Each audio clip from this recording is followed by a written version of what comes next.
Bueno, Marcelo, si te parece, Sí, digo dos vamos a palabras, te empezar. doy la voz y arrancan. Bueno, bienvenidos, bienvenidas a todos. Es un gusto. Mi nombre es Adrián Caneloto. Desde la Secretaría de Investigación y Posgrado estamos organizando esta serie de encuentros. El primero ya ocurrió hace unas semanas. Este es el segundo que tenemos como invitado a Emilio Tenti Fanfani, que es un amigo, un colega, además un profesor aquí de la universidad.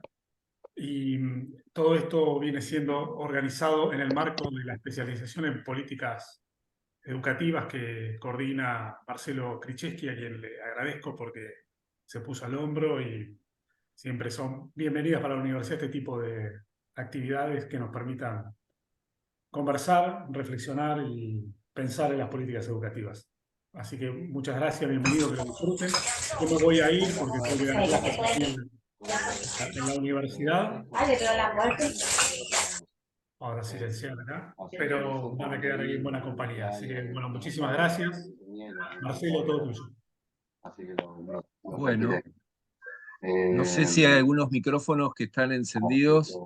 Si los hay, les pedimos que los puedan apagar. Eh, como recién decía Adrián, buenas tardes a todos, a todas. Hay una serie de caras de colegas, de amigos, de estudiantes de la universidad y de otras instituciones, así que desde ya una alegría en compartir este espacio con ustedes. Un espacio que, como decía recién Adrián, se enmarca dentro de lo que es la Secretaría de Investigación y la especialización en política educativa. Eh, un poco el origen de este ciclo tiene que ver en gran parte no solamente con los objetivos de la especialización, sino también con el escenario de coyuntura, el contexto actual y la intención de abrir reflexiones, preguntas, intercambios. Micrófono, por favor. Eh, Intercambios sobre el escenario de las políticas educativas actuales. Eh, como decíamos en un encuentro anterior que hicimos sobre evaluación y calidad de los aprendizajes, la discusión que estamos tratando de construir y de reconstruir, eh, quizás viene con una tradición que desde la universidad venimos desplegando no solamente en las diferentes propuestas educativas, sino también en una serie de publicaciones, trabajos que intentan poner en juego cuestiones asociadas al derecho a la educación, a la evaluación de los sistemas, a la discusión sobre las políticas públicas, y quizás también estos espacios tienen que ver con abrir el debate a diferentes voces, a colegas, a compañeros, a investigadores, a referentes también del campo de las políticas educativas. Hoy contamos con nuestro amigo y profesor, investigador Emilio Tenti, eh, y ahora lo voy a presentar, pero antes de presentarlo a él, simplemente anticiparles que el jueves próximo realizaremos nuestro tercer encuentro sobre educación y trabajo, un encuentro que también va a ser muy interesante poder compartir. Ese encuentro se va a desarrollar de modo presencial en la universidad, y vamos a compartir ese espacio con también tres colegas muy queridos. Por un lado, el profesor Mario Porto, ex director de Educación de la provincia de Buenos Aires, de Claudia Jacinto, investigadora también en el campo de la educación y trabajo, y Cecilia Cecchini, actualmente coordinadora el gabinete de programas y proyectos del Ministerio de Trabajo, con lo cual desde ya están todos y todas invitadas a participar y por supuesto a inscribirse, y de no poder llegar a inscribirse a estar viniendo directamente a la universidad, que los estaremos esperando ahí. Así que bueno, pasando un poco este aviso rápido, comentarles de que, bueno, Emilio Tenti, un micrófono, por favor. Emilio Tenti es sociólogo, es profesor, investigador, es docente en la Universidad Pedagógica. eh, hace pocos días recibió el título del doctorado honoris causa de una universidad, la Universidad de Cuyo. Este, y bueno, tiene muchos libros, muchas publicaciones realizadas. Quizás el último texto que circuló mucho y que en muchos casos ya lo empezamos a usar en diferentes espacios, es La Escuela Bajo Sospecha, donde en ese libro aparecen una serie de reflexiones de Emilio sobre el sistema educativo, sobre la escuela, e inclusive retoma la problemática de pandemia y los procesos de desigualdad educativa. Así que bueno, esa es una de sus últimas producciones. La intención de este encuentro, tal como lo hicimos la otra vez, es por supuesto darle la palabra a Emilio en su presentación del tema que quiere poner en juego en el encuentro de hoy, en un tiempo más o menos aproximado de unos 40 minutos, 45, como para luego, bueno, todas las preguntas, temas, cuestiones, aportes que todos y todas los que estamos acá querramos hacer, los podamos hacer después y abrir un diálogo lo más horizontal posible con Emilio. Así que bueno, Emilio, te damos la palabra. Hay una serie de personas que estamos admitiendo en el aula que se suman. Contamos ahora con cerca de casi 70 personas que están en el aula, así que bueno, bienvenidos y bienvenidas a todos. Bueno, buenas tardes a todas, todos. Muchas gracias, Adrián. Gracias, Marcelo. Estamos entre amigos, colegas de la UNIPE. Gracias a todos los que han decidido sumarse en este ciclo de tres sesiones. Esta es la del medio. Y bueno, mis pretensiones, como siempre, son muy simples. Son básicamente dos. Hacerme entender. Digo siempre lo mismo porque a veces los especialistas en ciencia de la educación tendemos a hablar en jerga de la sociología, jerga de la psicología, del psicoanálisis, jerga de la filosofía, y a veces nos olvidamos que estamos hablando entre docentes que no son ni filósofos, ni sociólogos, ni economistas, etcétera. Así que lo importante es hacerse entender, primer objetivo. El segundo, no aburrir, interesar, digamos así, provocar el pensamiento, provocar la reflexión. Esto no es fácil. Es difícil salir de los lugares comunes, especialmente para gente como todos nosotros, como todos los que participamos aquí, seguramente somos gente con años de estudio, con mucha experiencia en seminarios, talleres, congresos de educación. Y bueno, uno se habrán dado cuenta que es muy difícil ser original en estos casos aquí. Así que bueno, interesar, provocar, muchas veces voy a exagerar mis algunas apreciaciones para provocar, para evitar la indiferencia, que es lo peor. Creo. Prefiero que la gente se enoje conmigo y a partir del enojo pueda pensar y reflexionar que nada, que la indiferencia, decir, bueno, está bien, ni fu ni fa, esto para mí sería lo peor, digamos así. Bueno, mi objetivo es muy sencillo, es plantear un poco una especie de geografía de cómo está constituido en estos momentos en Argentina el campo de la política educativa. ¿Cuáles son las posiciones típicas? Ustedes saben que a los sociólogos nos encanta hacer tipología. ¿Cuáles son las posiciones típicas que están presentes en el campo de la política educativa? Bueno, no vamos a ser aquí muy originales. Hay algunos que son los conservadores, diría yo. Los conservadores son aquellos que no quieren que cambie. O sea, que en todo caso que están dispuestos a pequeños retoques, pero en lo esencial están satisfechos con el actual estado de cosas. Ustedes dirán, no, pero no hay conservadores, porque si uno mira la literatura, el conservadurismo pedagógico no está, no lo podemos ver, digamos, nadie lo levanta, lo reivindica formalmente. Nadie dice que está todo bien y sigamos como estamos, ¿no? En realidad, pero de hecho, cuando uno quiere hacer una reforma, del signo que sea esta reforma, aparecen los conservadores. Aparecen aquellos grupos, corporaciones que tienen intereses ligados al estado de cosas. Si en la escuela muchas instituciones escolares y pedagógicas se reproducen, es porque hay gente que está interesada, que saca provecho de estas instituciones y disposiciones. No es magia, digamos. Así que de hecho hay conservadores, aunque no los reivindiquen explícitamente. Eso sería para hacer una tesis de maestría o tesis de doctorado. ¿Qué significa el conservadurismo pedagógico? ¿Quiénes son los que están interesados en mantener las cosas tal como están, en reproducir el sistema escolar en su conformación actual? Pero bueno, existen estos. Después aparecen los que estamos insatisfechos. La mayoría estamos insatisfechos y esta insatisfacción se expresa incluso en los títulos que se le han dado a algunos libros digamos, que han tenido cierta trascendencia en la Argentina durante este milenio, digamos, de fines del milenio anterior y principio de este milenio. Digo, la mayoría estamos satisfechos que esta satisfacción se expresa en los títulos, qué sé yo. Por ejemplo, la crisis de la educación. Autor Narodowski, que es una persona más bien del centro derecha, ubicado políticamente en el centro derecha, pero escribió un libro sobre la crisis de la educación, que la educación está en crisis, está denotando una insatisfacción.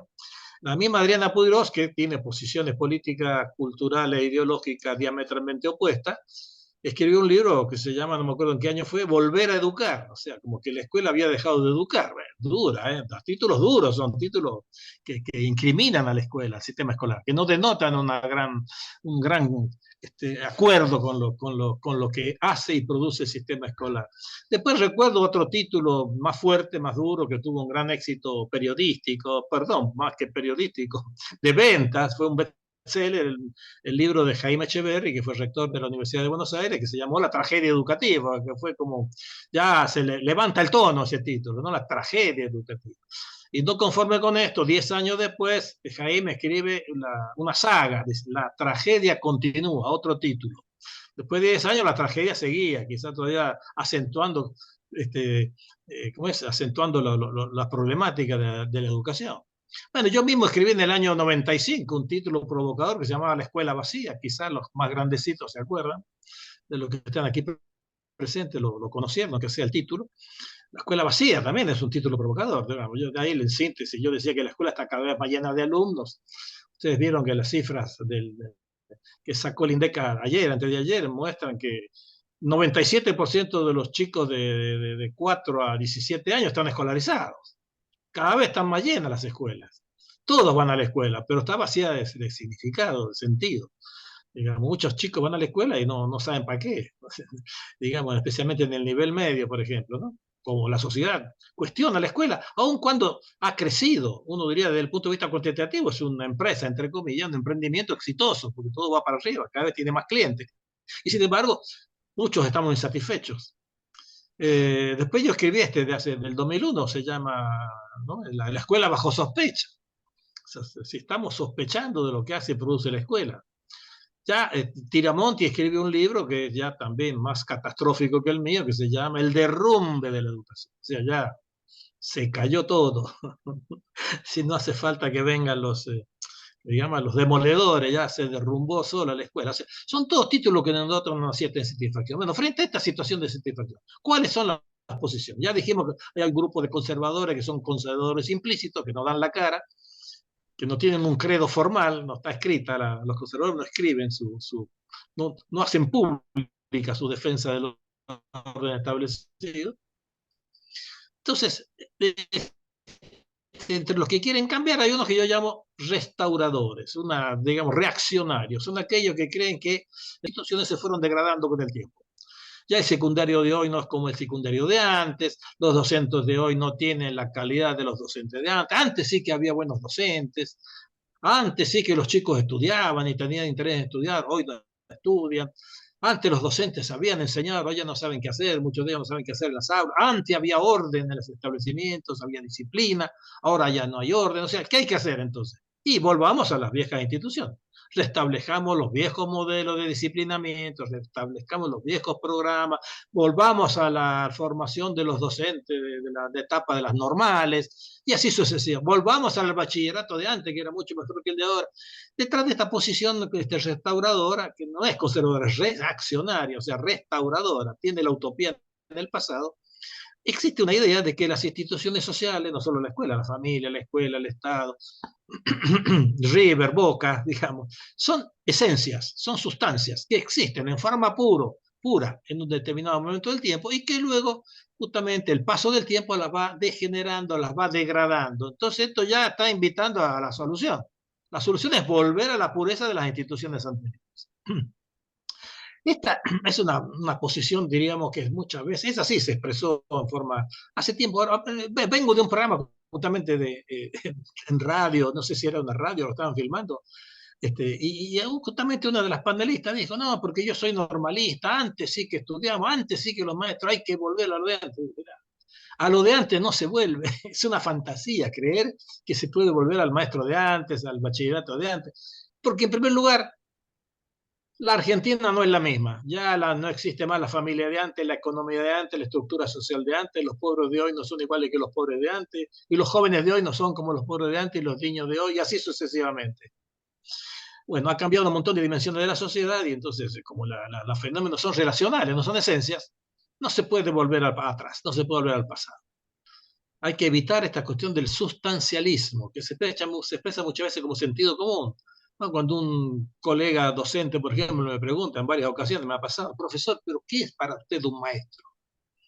Yo les digo, mire, compañero, esa pregunta, reflexionemos sobre su pregunta, porque no es una pregunta pertinente, no existe una esencia, maestro, que está más allá del tiempo y del espacio, sino que depende, la condición docente es una condición que varía con el tiempo, no es lo mismo en el campo que en la ciudad, una comunidad pequeña, que no es lo mismo una educación, un docente viejo que se está por jubilar, uno que recién empieza, que lo que existen son relaciones.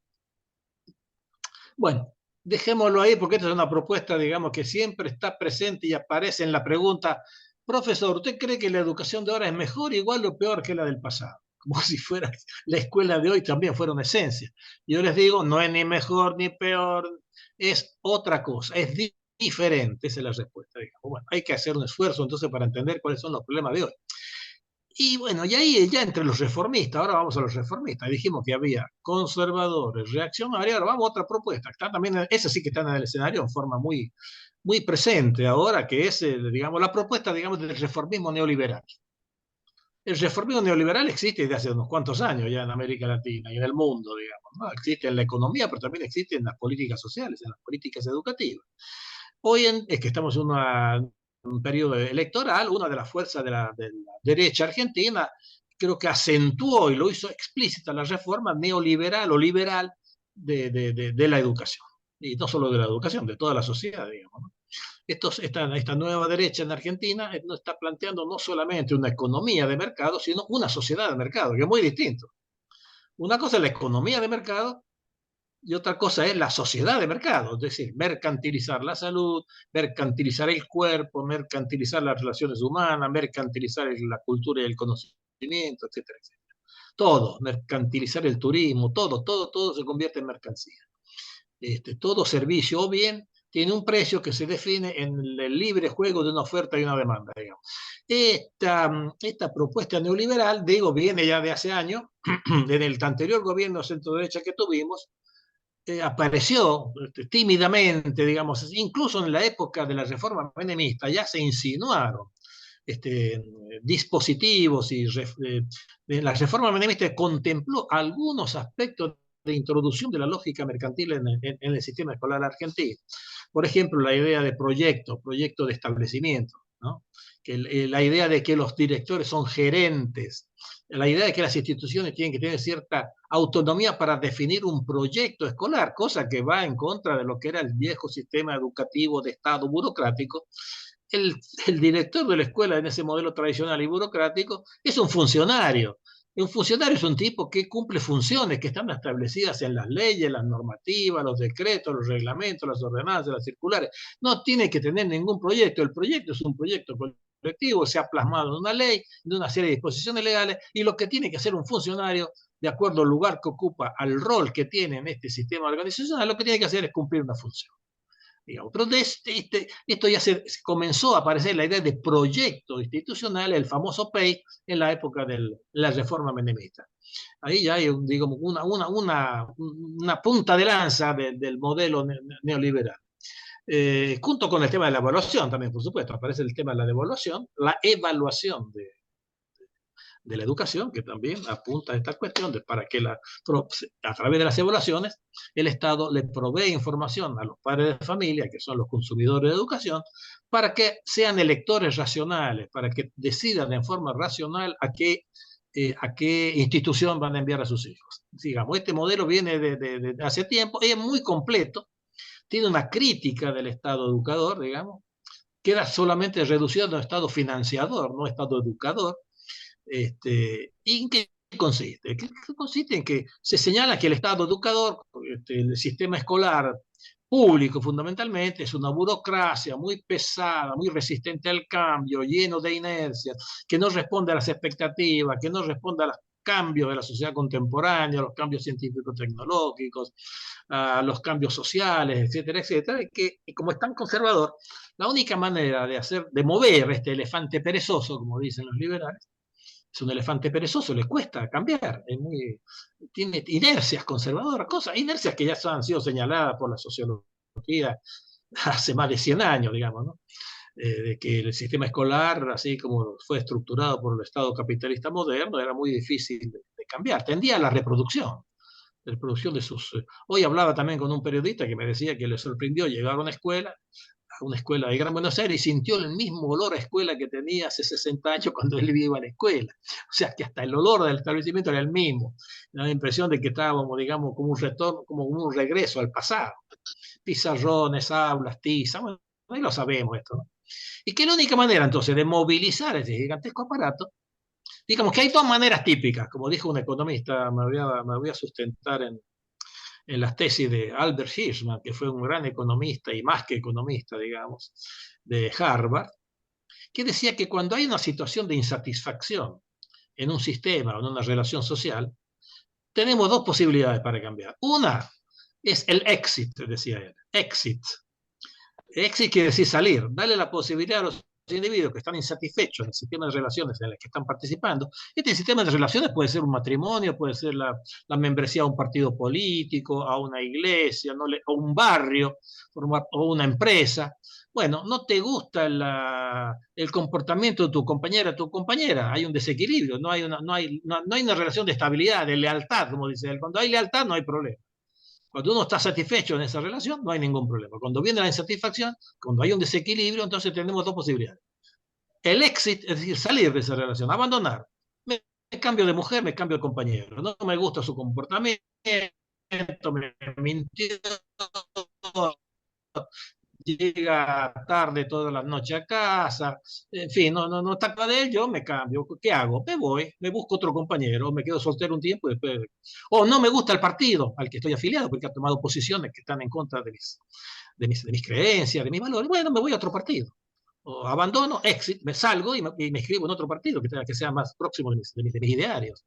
No me gusta el jabón que estoy consumiendo, me cambio marca de jabón. No me gusta el detergente, cambio de detergente. No me gusta la carnicería donde estoy comprando la carne, porque me está vendiendo carne dura, grasosa, me cambio de carnicería. Digamos, ese es el mecanismo del éxito, es el mecanismo del mercado. Para ponerle un poco de carne a esta cosa del mercado. El mercado es esta posibilidad que tenemos. El mercado considera a los individuos como consumidores que participan en la producción a través de este mecanismo de entrada y salida, de comprar o dejar de comprar un producto. Esta es la manera que tenemos de poder participar. Un poco la democracia política es eso. ¿Nosotros qué hacemos? Votamos cada tanto, somos como consumidores políticos, compramos un producto político, votamos por un partido, pero resulta que ese partido me decepciona, no cumple con mis expectativas, ¿qué hago? La próxima vez voto por otro partido. ¿No? Ese es el mecanismo de participación que nos ofrece el mercado político, el mercado de los zapatos, el mercado de los automóviles, el mercado matrimonial, etcétera, etcétera. Este es el poder que tiene el consumidor, la posibilidad de elegir dónde estar, qué sistema de relaciones voy a mantener con un producto, con un servicio, con una organización, etcétera, etcétera. Entonces, el darle a las familias la posibilidad de elegir establecimiento es darle poder, en la medida que al salir de un establecimiento, al abandonar un establecimiento, yo lo castigo. Y al ingresar a otro establecimiento o comprar otro producto, yo lo estoy premiando. Premio y castigo. El premio y el castigo se manifiesta entrando y saliendo de una relación de consumidor. Si le damos a los individuos esta posibilidad de cambiar, de premiar y castigar, le estamos dando señales a los productores de que cuando las cosas no andan, si el proveedor, que es el responsable de la institución educativa, el responsable del hospital, mi compañera de matrimonio o compañero de matrimonio, ve que pierde los compañeros, que los novios o los partners que tiene se le van, entonces la tipa o el tipo tendrá que hacer una reflexión, decir, bueno, aquí hay algo que estoy fallando yo, tengo que cambiar. Entonces, esta posibilidad de entrar y salir es el poder que tiene el ciudadano cliente para participar. El que pierde cliente, la institución educativa que pierde alumnos, se tendrá que preguntar, bueno, ¿qué es lo que estamos haciendo mal? Voy a tener que cambiar, voy a tener que... Fíjese que interesante que el exit, la entrada y salida, provee una información mínima, no le dice al proveedor cuál es el problema, por qué abandona el colegio. Primero que es una actitud individual, yo me voy, me cambio de escuela, otro sigue ahí porque no puede o que está satisfecho, sigue ahí. Pero no lo dice en realidad la institución o la carnicería que pierde clientes, lo único que sabe es que perdió clientes. Ahora, ¿por qué perdió los clientes? ¿Qué es lo que tiene que hacer? O sea, no lo sabe. Es decir, el mercado no provee una información al proveedor como para que el tipo revise y mejore los procesos de producción o la calidad de su producto, ¿no? Pero este es el modelo. La entrada y la salida es la capacidad de elegir, es digamos, una manera de despertar, de movilizar al elefante perezoso. Si este sistema educativo, por ejemplo, determinadas escuelas pierden clientes, van a tener que cambiar. Van a tener que preguntarse por qué pierden, van a tener que cambiar. Entonces, fíjese, el mecanismo de mercado genera como efecto una mejora de la calidad de los bienes y servicios que se prestan. Digamos, bueno, obviamente que para que los individuos puedan elegir es preciso que tengan información de la calidad del producto. Bueno, ahí viene la evaluación. Por eso el Estado es un Estado que financia, es un Estado evaluador y es un Estado financiador. ¿Evaluación para qué? Evaluación de lengua y matemática, por ejemplo, para que las familias sepan qué promedio han sacado los chicos qué sé yo, de cuarto grado, de séptimo grado, de la primaria, cuál es el promedio que han sacado en lengua, en matemática, en ciencias naturales. Esta información es importante porque las familias que mandan a sus hijos a aprender lengua, matemática y ciencias naturales, digamos, pueden hacer una elección racional establecida. Si saben que en la escuela que mando a mi hijo sacan un promedio de 6 y en la escuela de 3 cuadras, digamos, de la otra cuadra están sacando 8, bueno, si yo soy racional, voy a sacar al niño de la escuela que tiene 6 de promedio a la otra que saca 8. Digamos, esto es un poco lo que está en la imaginación, en la lógica de este modelo, digamos.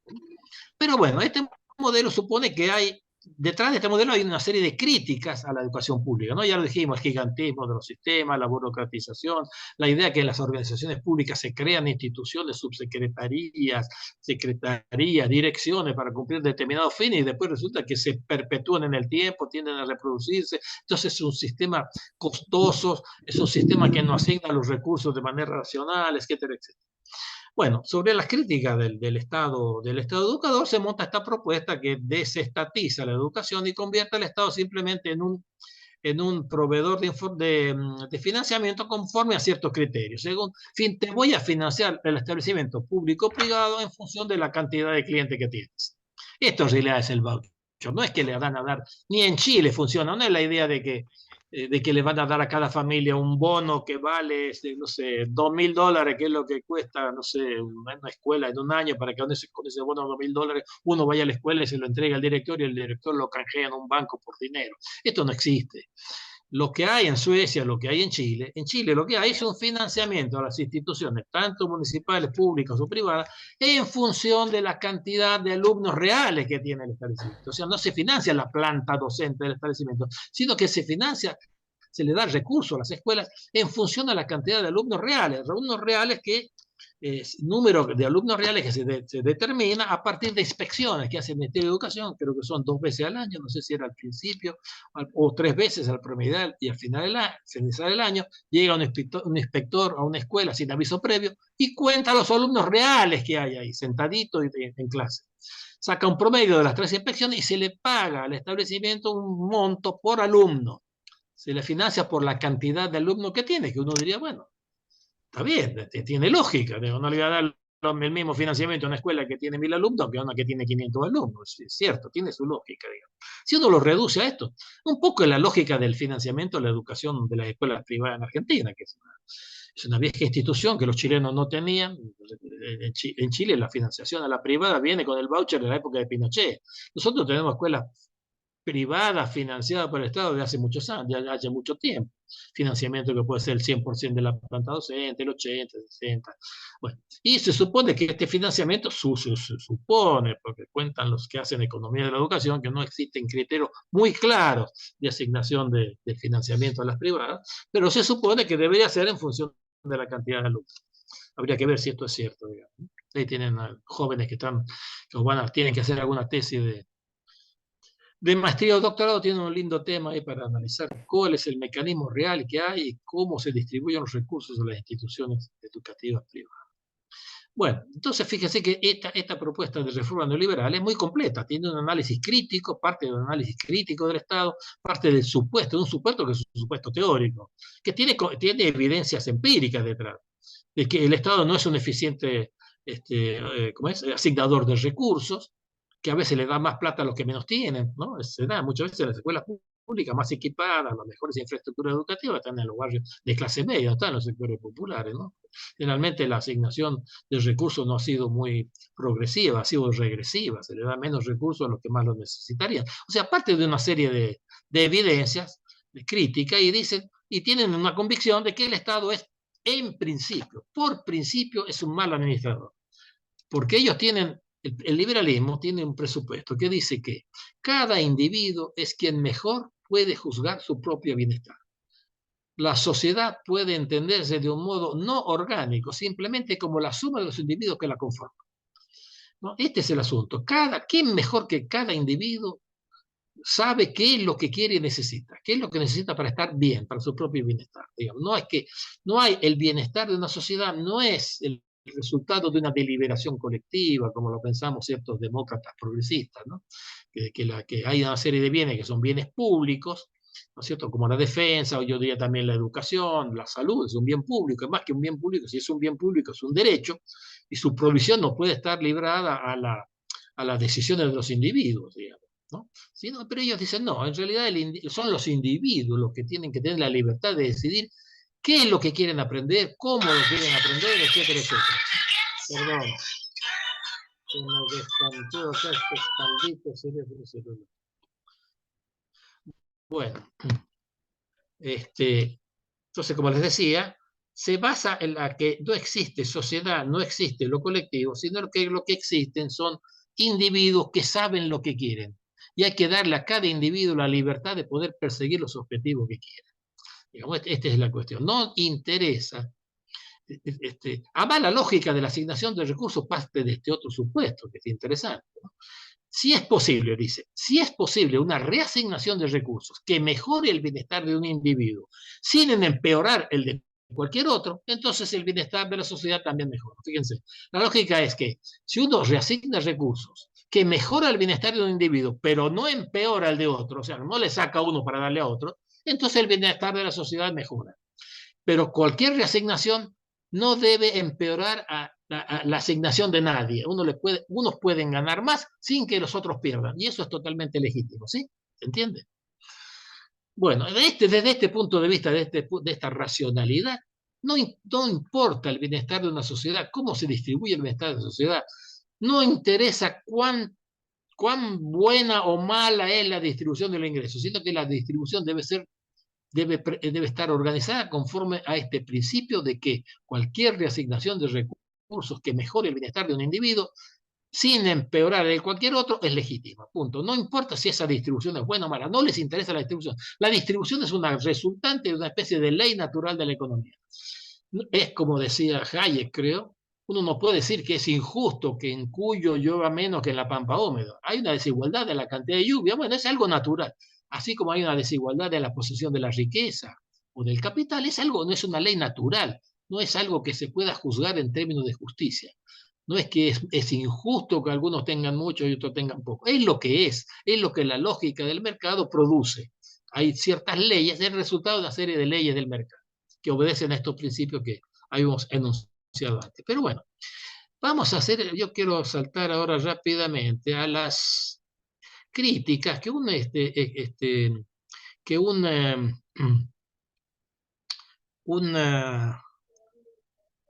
economista que no era marxista, que se llamaba Albert Hirschman y que fue profesor de Harvard, una de las grandes universidades de los Estados Unidos, él dijo, esta propuesta del exit, esta propuesta del voucher, digamos así, tiene una serie, supone que están dadas una serie de condiciones que habría que examinar si estas condiciones están presentes en el caso de la provisión del sistema del conocimiento, o del sistema escolar o sistema educativo. Él dice que hay 4 principios, 4 condiciones que deben estar presentes para que la lógica del exit, la lógica de la salida, la lógica de la elección tenga sentido. Y la primera de ellas es la siguiente. ¿Tiene sentido la libre elección cuando, dice Hirschman, los gustos de los individuos varían en proporciones considerables? Digamos, los gustos, las preferencias. Y que estas variaciones son reconocidas como legítimas. O sea, tiene que haber variación en los gustos o en las preferencias de los gustos culturales, por ejemplo. Y que estas variaciones sean reconocidas como legítimas. O sea, por ejemplo, en el caso de la producción de fruta, es lógico, varía los gustos de las personas con respecto a las frutas. A algunos les gusta la banana, a otros les gusta la uva, a otros la pera, los duranos, la papaya, qué sé yo. Y esa variación es amplia y es legítima. La sociedad reconoce que es legítimo que la gente tenga distintas preferencias con respecto a frutas, con respecto a, qué sé yo, estilos estéticos, a arte, a la música, hay distintos géneros musicales, bueno, hay variación en los gustos de los individuos en términos de gustos musicales. Sí, hay algunos les gusta el rock, otros les gusta el rock nacional, otros les gusta el rock progresivo, otros les gusta la cumbia villera, otros les gusta la cumbia colombiana. En fin, hay una gran variedad de preferencias y gustos, y estas variaciones son reconocidas como legítimas. Pero en el campo de la cultura, digamos, se da esta condición, es así, digamos. Hay variedad de gustos culturales y estas variaciones son consideradas como legítimas. O sea, todos los gustos culturales, por ejemplo, yo soy fascista, o soy hitleriano, es legítimo que si yo tengo un gusto por las sociedades autoritarias gobernadas por un señor que es una especie de mesías, que es un ser extraordinario, como hay pocos, y yo entrego toda mi confianza a este personaje. Yo creo en esto, entonces yo creo que yo quiero mandar a mis hijos a una escuela donde se enseñe el autoritarismo, donde no creo en la diversidad, no creo en el racismo, no creo que todos seamos iguales. Yo creo en la superioridad de los blancos, por ejemplo, y no que que no existen razas. Bueno, yo tengo estas preferencias, pero estas preferencias son reconocidas como legítimas en la sociedad. O sea, que aquí no es como en las frutas. En las frutas sí, hay variaciones de gustos y estas variaciones son consideradas legítimas. Pero en materia cultural, en toda la sociedad, desde las más liberales como la norteamericana, la inglesa, no todos los gustos y las preferencias culturales, políticas, ideológicas son reconocidas como legítimas. Hay ciertas preferencias que no son reconocidas como legítimas. Toda sociedad, por más liberal que sea, del liberalismo realmente existente, no del liberalismo imaginario puro que está en la cabeza de algunos delirantes, los liberalismos reales consideran que hay una serie de valores culturales, la democracia, el respeto a la diversidad, el respeto a la diferencia, la tolerancia. Son valores que sí o sí deben ser compartidos por toda la sociedad. En toda sociedad, democráticamente, a través de la historia, se fue determinando a un conjunto de valores como formando parte de lo que podríamos denominar es la cultura común que todos los miembros de una sociedad deben compartir, más allá de sus gustos y preferencias. Bueno, yo diría entonces que la primera condición para la libre elección, para la libre elección, es que no, en materia cultural, hay variaciones, pero hay ciertos gustos y preferencias que son considerados como no legítimas o ilegítimas. Bueno, La segunda condición para que haya libre elección y esto sea racional es que los individuos estén bien informados acerca de la calidad de los bienes y servicios que desean. Esto es muy importante. Para que les sea, además debe haber una serie de condiciones que les haga fácil comparar las diferentes opciones que se ofrecen en el mercado. Tienen que tener claro cuáles son tus preferencias en materia cultural educativa y además tienen que tener claro cuáles son, debe estar en condiciones de poder comparar cuáles son las diferentes opciones que se te ofrecen, que tienes al alcance de la mano. Digamos así que es muy difícil que los ciudadanos estemos informados acerca de la calidad de los bienes educativos o los bienes culturales. En toda escuela sabemos hay una caja negra, es muy complicado lo que pasa en la escuela. Además, la calidad es un concepto polisémico, los sistemas escolares son multifuncionales, son complejos, persiguen distintos tipos de objetivos y es muy difícil saber en qué medida o cuál es la calidad de las prestaciones que los sistemas escolares ofrecen. Esto es muy difícil y es muy difícil, por lo tanto, poder comparar la calidad de los servicios educativos que se ofrecen en distintas instituciones que están a mi alcance de la mano. Esta cosa de la igualdad no basta con poder hacer un examen como esta de opción múltiple en lengua y matemática y decir, bueno, la que saca más alto promedio en lengua y matemática son las mejores. Son las mejores para que le interese la lengua y la matemática. Cierta manera de entender la lengua y la matemática. Para otros quizás es más importante la medida en que la escuela reproduce una serie de valores religiosos, culturales que tenemos en la familia y quiero que mis hijos vayan a una escuela donde se fortalezcan estos valores, se reproduzcan. O sea, no se puede saber. Por ejemplo, ¿cómo sabemos en qué medida esta escuela transmite patriotismo, transmite solidaridad, transmite respeto a la diferencia? Hay una medición de esto. Podemos estar informados acerca de la calidad de los procesos educativos que producen estos fines, estos objetivos tan complejos. Es muy difícil, digamos. Y es muy difícil poder comparar entonces las diferentes opciones que se ofrecen en el mercado. Es más fácil comparar la calidad de los autos a la calidad de un jabón, la calidad de un detergente. Yo me doy cuenta si el detergente es fuerte, es rendidor, o se me acaba a las 3 días, se me acaba el detergente, porque le echo un chorro y resulta que la espuma se me desaparece. Yo puedo medir la calidad de detergente rápidamente, pero no puedo medir, y puedo medir también cambio de marca, y miro el otro y veo si efectivamente es mejor o no, si el perfume me gusta o no me gusta, ¿no? Es sencillo. Medir la calidad de un perfume, la calidad de un detergente, es relativamente sencilla, o la calidad de una marca de ropa, de la marca de zapatillas. Bueno, entonces es muy difícil que los individuos puedan estar bien informados acerca de la calidad de los servicios educativos. Y que puedan incluso comparar la calidad que te ofrecen distintas opciones o distintas instituciones educativas. Segundo supuesto que no existe tampoco. Así que tenemos ya de los 4 hay 2 que no funcionan. La tercera también es muy interesante, la tercera condición que pone Hirschman. Dice Hirschman que la estrategia del éxito también necesita ¿de qué? De una condición que tiene que ver con lo siguiente, con el volumen y la frecuencia de los actos de compra. Digamos, ¿qué quiere decir? Que yo puedo quizás hacer funcionar la lógica del éxito, la lógica del mercado, para productos o para servicios que implican un bajo volumen de gasto en relación a mis ingresos. Por ejemplo, comprar 1 kilo de papa, comprar naranja, comprar pera, cortarme el pelo. Un corte de pelo, bueno, implica un gasto relativamente pequeño en términos del volumen total de ingresos que tenemos el individuo promedio en una determinada sociedad. De manera tal que si el volumen del precio, el volumen del tamaño del precio, ¿no? Digamos, del valor que tiene, es pequeño, y el acto de compra se repite en el tiempo, o sea, yo compro carne toda la semana, compro fruta toda la semana, a veces 2 veces por semana, tengo la posibilidad de aprender comprando.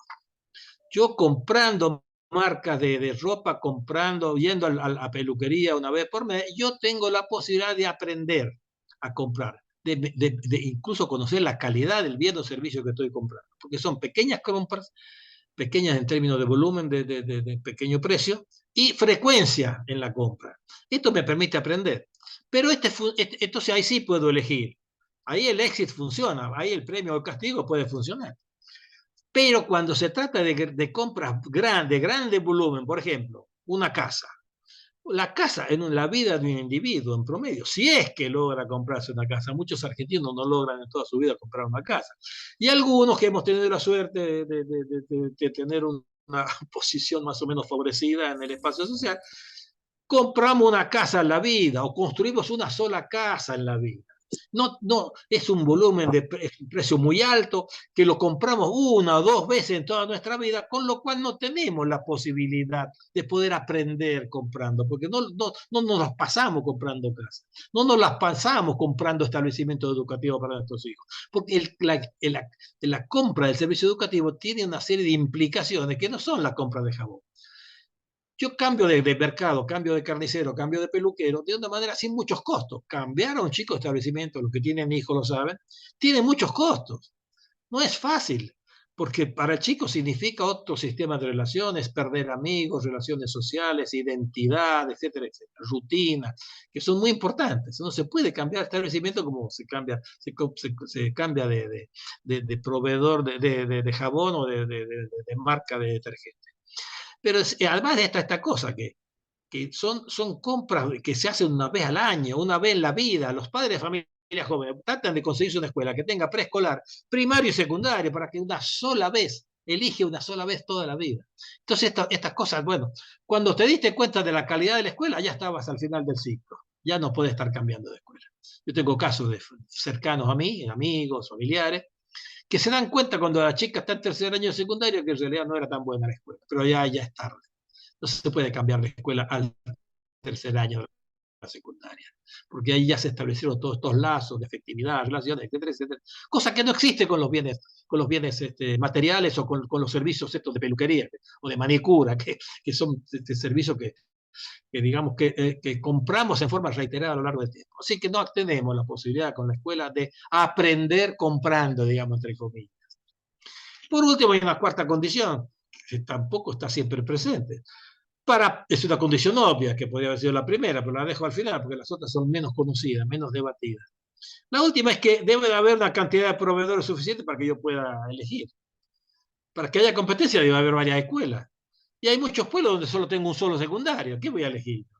O a veces vivo en una gran ciudad y tengo dos escuelas que están cerca de mi casa. No puedo mandar al chico de escuela que está, si vivo en Recoleta, no puedo mandar a Devoto porque aquella es mejor. Porque todo un costo de traslado. ¿Sí? No es un mercado unificado donde uno pueda simplemente. No tengo al alcance de mi mano una serie de establecimientos escolares cuya calidad puedo comparar y que yo puedo entonces elegir el mejor. Hay muchos pueblos donde no existe esta pluralidad de instituciones. O tenés una pública y tenés otras privadas carísimas. Entonces no es para mí, yo solamente estoy obligado a ir a una cierta escuela, la escuela de mi barrio, no tengo otras posibilidades de elegir. O sea, no se da esta posibilidad. En cambio, elegir entre gaseosas, en todo el mundo, en todos los pueblos argentinos tenemos de 3 o 4 marcas de gaseosas. Entonces no me gustó, la cambio por otra, porque tengo a mi disposición una variedad de ofertas de marcas de gaseosas. No todos los argentinos tenemos la posibilidad de elegir establecimiento escolar, simplemente porque no existe. Bueno, voy a hablar de otras consecuencias negativas que tiene esto, que son justamente los efectos de segregación escolar. Nosotros en Argentina ya, sin voucher, simplemente con la proliferación de las privadas, ustedes saben que hay una privatización de la escuela que no ha sido. Para mí, en mi hipótesis, lo podemos discutir después y ahí voy a terminar. No, de pensión, familias del sector medio, medio bajo, que mandan a sus hijos a escuelas privadas subsidiadas por el Estado, por supuesto, que no cuestan mucho, que no hay solamente que pagar una pequeña cuota de cooperadora que ni siquiera es obligatoria. O sea que ha habido ya una proliferación, ha habido una tendencia a la segregación escolar. Esto quiere decir que cada vez más hay establecimientos para pobres, para clase media baja, para clase media alta, para clase alta y para élites exclusivas. O sea que cada grupo social tiende a ir a escuela de su mismo grupo. Y esta segregación escolar, que es un fenómeno característico de las sociedades que tienen gran desigualdad social y cultural, esto fue muy estudiado en Estados Unidos por sociólogos de la década del 60, que demostraban que los chicos más desfavorecidos, si se juntan entre ellos en escuelas de pobres, tienen menos rendimiento que cuando los pobres están compartiendo aula, compartiendo institución con chicos de clase media alta. El pluralismo cultural y social beneficia a los más pobres, beneficia a los más desaventajados.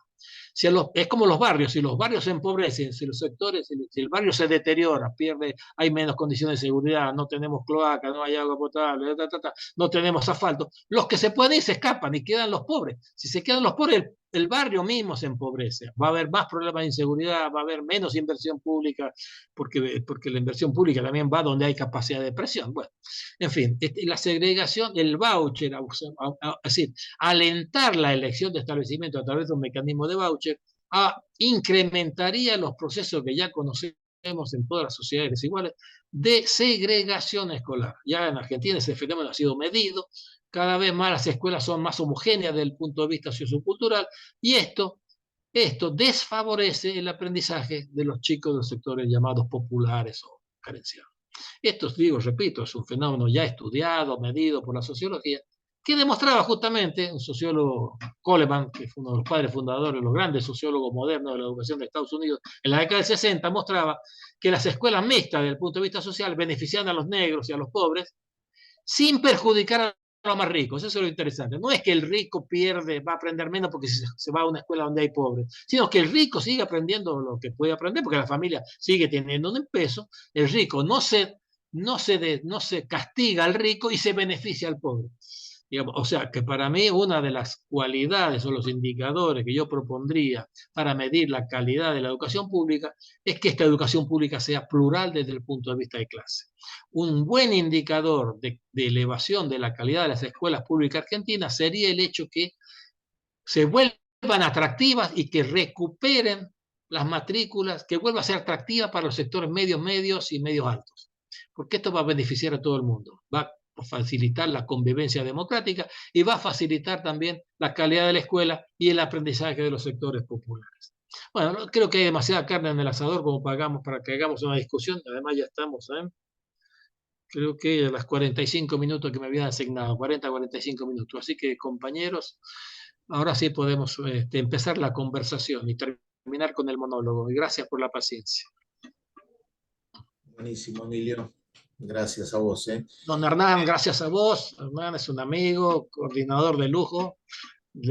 Confío en que organices el debate y la discusión. Bueno, a ver, ¿cómo te sentís más cómodo? ¿Si nos envían las preguntas por el chat o que abran el micrófono y te pregunten? Sí, si quieren abrir el micrófono, pues nunca Dale. Si son numerosas, entonces. Pero cuando no, o para arrancar, empecemos con el micrófono, que es más interesante. Dale. Bueno, ¿quién abre micrófono y se anima a preguntarle a Emilio si rompemos? No, contribuir, no hay que preguntar, hay que contribuir. ¿Viste? Acá nadie tiene la verdad en la mano de forma exclusiva.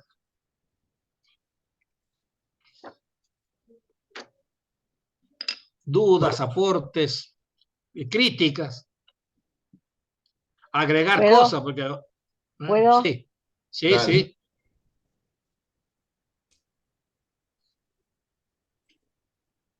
Sí.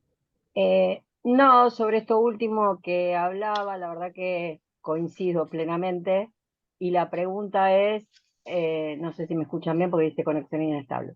La Sí, pregunta es si, ¿qué cosas cree usted o considera usted que hicieron o que hacen que las escuelas no sean deseadas por la clase media y media alta hoy?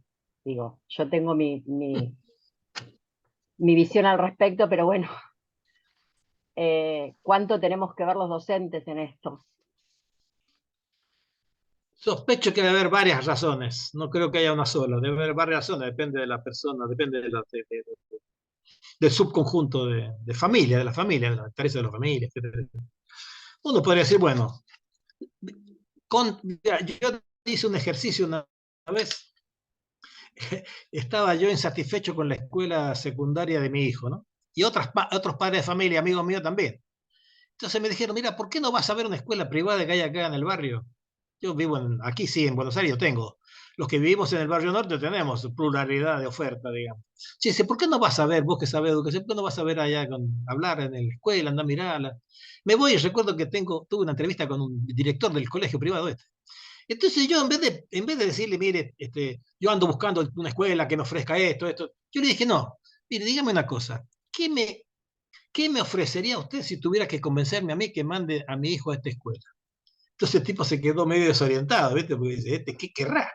Como buen vendedor dice, bueno, a ver, ¿qué le digo a este? Porque si yo le decía, mire, yo quiero una escuela que enfatice la lengua, la matemática y el idioma, porque son herramientas fundamentales, que esos son transversales a todo. El tipo me ha dicho, mire, señor, justamente usted llegó acá a una institución que ofrece esto. ¿Viste cómo te dice cualquier vendedor? Puede decir, mire, quiero un auto que gaste poco, que, en fin, que sea duradero. Pero esta es la marca ideal para usted, señor. Estamos ofreciéndole lo que usted quiere. Yo le dije, a ver, dígame usted qué quiere. ¿Y sabe qué me dijo el tipo? Acá, dice, la escuela, acá hay clases. Los profesores no faltan. Y segundo, hay contención. El tipo no es tonto, él me está ofreciendo algo que sabe que muchas escuelas no ofrecen, especialmente las públicas.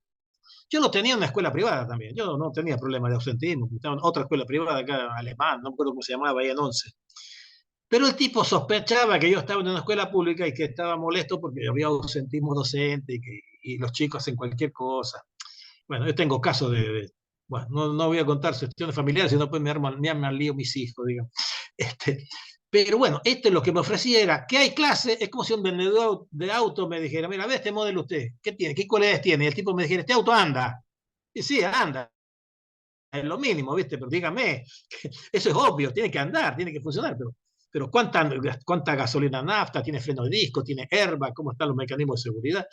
No, funciona. Fíjate lo que me dice el tipo, funciona. Quiere decir que en la sociedad argentina muchos padres de familia se van de las públicas porque funcionan menos que las privadas.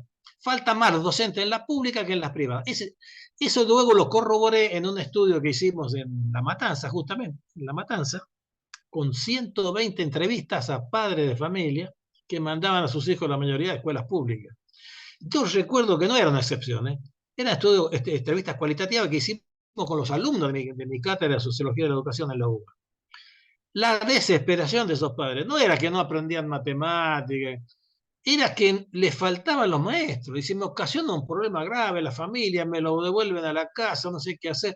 Y muchos decían, mire, yo el año que viene voy a ver si junto unos pesitos para pagar la cooperadora, la voy a mandar a la escuela evangélica, a la escuela parroquial. Se iban por eso, porque no funcionaba. No, esto es grave. Esta es una razón, me parece a mí. Después no seguí indagando sobre. Pero yo creo que el tema del orden, la disciplina, que haya clase, que haya contención, que haya ciertos valores, es valorada por la gente, es valorada por sectores medios. Estamos hablando de los medios, medios bajos, no estoy hablando de las clases altas. Las clases altas, de hecho, ni piensan mandar a sus hijos a la pública. Estos van directamente a las privadas exclusivas, que valen $1000 por mes. Esa élite no vuelve más, esos no vuelven más. Eso ya han comprado la educación, así como compran la educación, compran la seguridad, viven en barrios privados, seguridad privada, salud privada de prepaga, eso ni obra social ni nada, eso ya están en el mercado porque tienen capacidad adquisitiva y se ha generado un mercado educativo, se ha generado un mercado de la salud, eso no vuelve más. Pero digo, lo que yo me interesa que vuelvan, no es esa pequeña élite que en todo el mundo existe. Ojo, en Francia la mayoría va a escuelas públicas, pero la gran élite, los grandes empresarios franceses van a escuelas bilingües carísimas. Pero es una minoría, eso no lo puedo prohibir. Bueno. Pero a mí me preocupa que vuelvan los sectores medios, sectores medio bajos, que tienen capacidad de presión, porque los sectores medios que tienen alto capital cultural. Me gustaría que los hijos de los maestros fueran a las escuelas públicas, porque el maestro es un tipo que tiene capital cultural, no tendrá mucho dinero, un profesor universitario no tiene mucho dinero, pero tiene capital cultural, tiene lenguaje, tiene capacidad de presionar a la escuela, para que la escuela mantenga cierto nivel de calidad. Los pobres no tienen esa capacidad, no tienen capacidad oral, si uno tiene que participar hablando, ¿viste? Salvo un caso de una mujer, una mamá de familia, que me dijo que estaba preocupada porque su hijo iba a 4º grado y no sabía leer y escribir.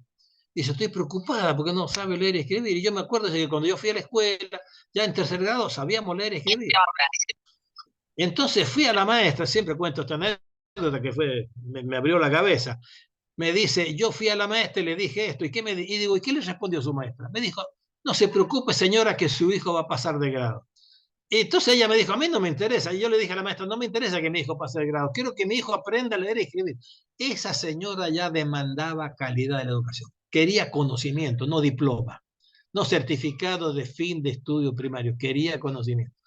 Bueno, yo creo que también hay que elevar la capacidad de demanda de los sectores populares. Los movimientos sociales que demandan alimentos, planes, trabajar, deberían también demandar lengua, inglés, matemática.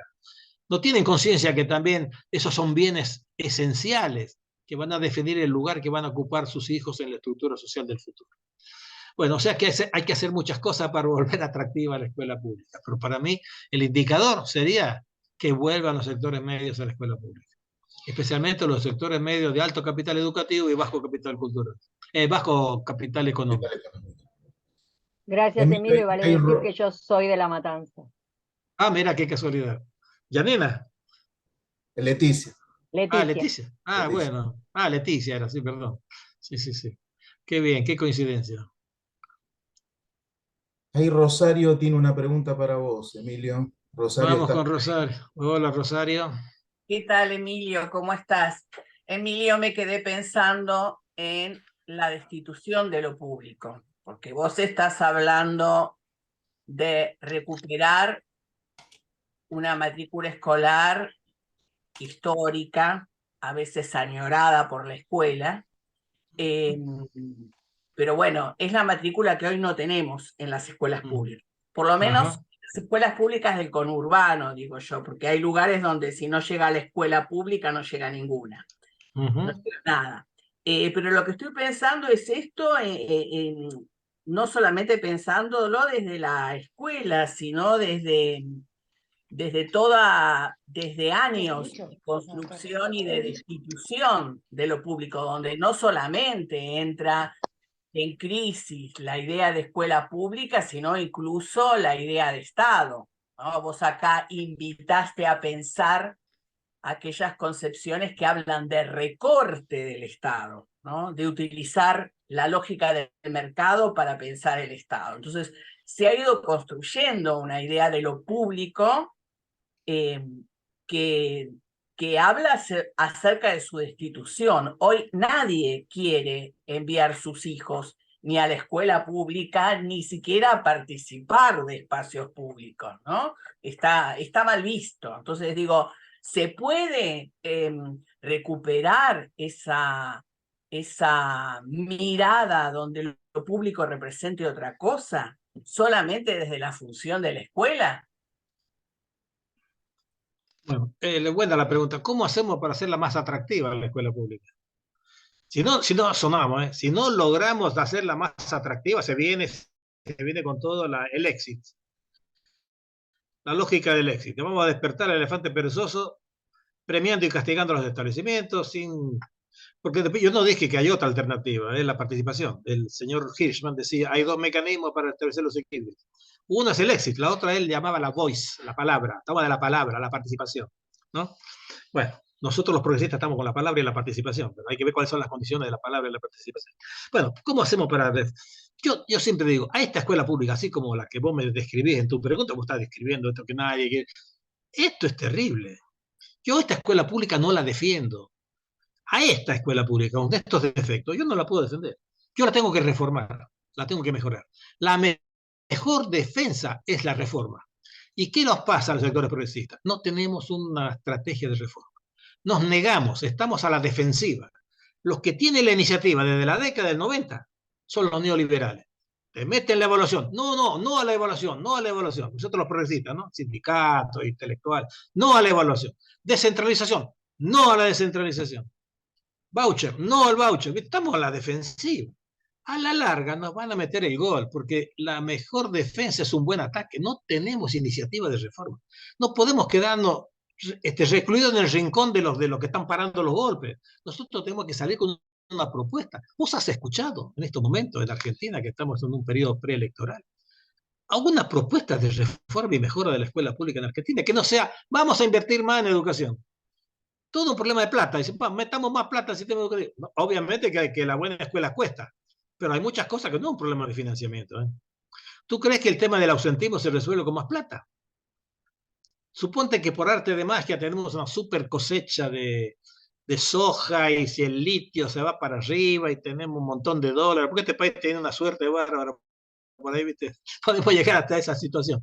Y tenemos la posibilidad de duplicar el salario docente. ¿Vos te crees que va a mejorar la calidad de la escuela pública si duplicamos el salario docente? Solamente. Yo no creo. Yo no lo creo. Bueno, entonces, ¿qué quiere decir? Hay que enriquecerla a la escuela pública. Porque, ¿qué pasó? ¿Por qué se deterioró? Porque la obligamos a la escuela pública a hacer más con menos plata. Incorporamos a todos los adolescentes a la nivel secundario, viste que hemos incorporado a todos entran al secundario, pero no pero hemos deteriorado la oferta, la calidad, las oportunidades educativas que le hemos reservado a los que llegan último a la escuela secundaria, no es la misma que teníamos nosotros los que llegamos primero. Yo llegué por una sala, por un problema muy particular. A mí, yo vengo de sectores muy pobres, pero pobre estructural, de vivir en ranchos, sin agua corriente, sin retrete, piso de tierra, tal. Hoy sería un pobre estructural yo, inmigrante italiano, pobrísimo. Llegué al secundario por inmigrante, por una relación con la iglesia, que me metieron en un seminario, en fin. Y llegué al Colegio Nacional de Mendoza, y era el único pobre del grupo, junto con otro morochito que era de pobre campesino que venía del norte, que había emigrado a Mendoza. Éramos dos entre 30, cuyo la mayoría eran todos apellidos de bodeguero, grande comercial. 15% de los chicos íbamos a secundaria en aquella época. El edificio, que es un edificio, es una manzana, que aún hoy es patrimonio arquitectónico de Mendoza. Cuando llegaron los pobres del Gran Buenos Aires, cuando llegaron los pobres brasileros a la secundaria, no fueron a esos edificios. Yo tuve profesores que luego me los reencontré en la universidad. El profesor de historia que tuve yo en cuarto año, perdón, era profesor universitario en la Facultad de Ciencias Políticas. Tenía de profesor de física al ingeniero Jalón, que fue el que hizo el cálculo del edificio más alto que había en Mendoza en ese momento. Eran profesionales súper exitosos, muy competentes, muy calificados. Hoy en día muchos no tienen ni siquiera diploma docente, no se han graduado y están enseñando en la primaria. Enseñan inglés sin tener profesorado de inglés. Enseñan matemáticas sin tener profesorado de matemáticas, no han estudiado ni psicología del aprendizaje, ni didáctica de la matemática. Entonces, hemos empobrecido la oferta. Cuando llegan a los sectores populares, llegan a un secundario que es un galpón de la municipalidad, un salón parroquial, mira que los he visto, además, recorrer el país. Los salones parroquiales de pueblitos desde la provincia de Entre Ríos, que me tocó dar una conferencia ahí, empezó a llover y nos mojábamos porque chorros de agua había. Eso en mis colegios no existía. Los colegios del Colegio Nacional de Buenos Aires, las viejas normales, los pocos comerciales, eran edificios de lujo con profesores altamente calificados. En Brasil, los pobres cuando llegaron al secundario, fueron a cursar la secundaria en los edificios de las escuelas primarias en el turno noche. ¿Se dan cuenta? Ni siquiera existió el colegio secundario, era un edificio de la primaria de noche para los pobres. Obviamente que la burguesía brasileña iba a los viejos colegios públicos, palacios o privados carísimos de los curas, de las monjas. Y los pobres van a una oferta educativa deteriorada. O sea, lo hemos deteriorado lo público. No hemos hecho avanzar lo público, no hemos invertido lo suficiente, no solamente en infraestructura física, en formación de los docentes, en modelos organizacionales, en modelos de gestión del currículo, trabajo en equipo. La pedagogía moderna no llegó, está el verso de la pedagogía moderna, pero luego damos clase como siempre. O sea, no llegaron las innovaciones, la ingeniería pedagógica institucional, las instituciones quedó súper atrasada. Son mucho más innovadoras las escuelas privadas, porque tienen más plata, pero son mucho más innovadoras en términos pedagógicos que las escuelas públicas. Entonces, eso fue el resultado de un lento proceso de deterioro. Y a lo largo del tiempo, obviamente, que los que podían optar por la privada se fueron a la privada. Ahora, ¿cómo hacemos para que vuelvan? Yo creo que soy optimista. Yo creo que si nos ponemos en serio las pilas y tenemos una propuesta de reforma de los dispositivos pedagógicos, de los sistemas de promoción, de evaluación, de los mecanismos disciplinarios, del currículum, de la integración de las famosas 14 materias, 15, 13, no sé cuánto. Si logramos romper con eso y rediseñamos la institución escolar, puede volver a ser competitiva en el sentido sano de la expresión, que vuelva a ser atractiva para los sectores medios y medios bajos. Ahí Alejandra, creo que Emilio responde en parte tu pregunta, ¿no? ¿Estás por ahí, Alejandra? Hay un chat. Sí, Alejandra de Entre Ríos te preguntaba cómo podemos construir una escuela más atractiva, qué aportes, ideas podemos pensar entre todos. Yo preguntaría algo a Hernán, vos también podés participar. Siempre te he respetado intelectualmente, así que, y a todo el grupo. La pregunta es, ¿a quién le interesa la escuela pública? ¿A quién le interesa una buena escuela pública? Bueno, yo me quedo medio callado. Obviamente que los primeros interesados, teóricamente, sociológicamente hablando, Hernán, son los propios maestros de la escuela pública.